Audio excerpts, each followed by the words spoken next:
Il a un nom, pas? C'est un mogwai. Quoi? Un mogwai. Je ne sais pas, c'est un mot chinois. Je l'ai appelé Gizmo. Ça a l'air de lui plaire. Prenez un mogwai, aspergez-le d'eau pour qu'il se reproduise et nourrissez tout ce beau monde après minuit et vous obtiendrez une horde de gremlins, des monstres aussi bêtes que méchants, devenus cultes en 84 avec le film de Joe Dante.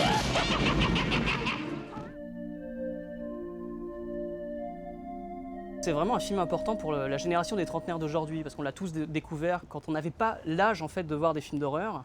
Et Gremlins, c'est une combinaison idéale entre un film familial et un film d'horreur.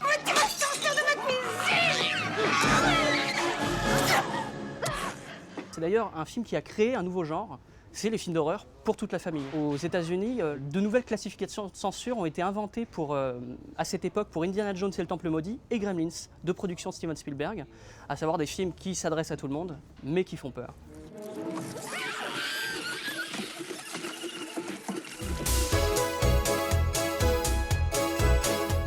Les Gremlins représentent vraiment les sales gosses qu'on a tous au fond de nous. Et leurs bêtises, finalement, elles sont répressibles, mais elles nous font rire. Et le film va quand même assez loin pour un film familial. À un moment, une vieille dame meurt, et c'est un gag.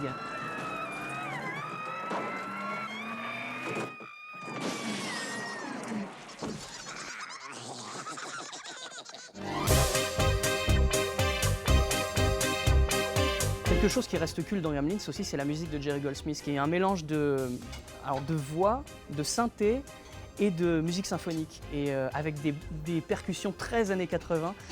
Et le thème de Gizmo, qui est une petite mélodie, est vraiment resté dans l'inconscient collectif.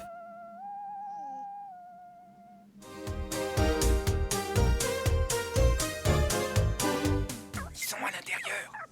Tous les gremlins? Cette scène a été tournée en 4 blocs.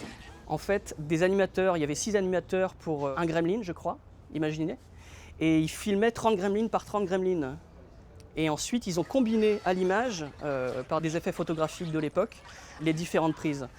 Cette scène, à l'époque, c'était complètement impossible à faire, et ils l'ont fait. Aujourd'hui, ce serait fait en image de synthèse.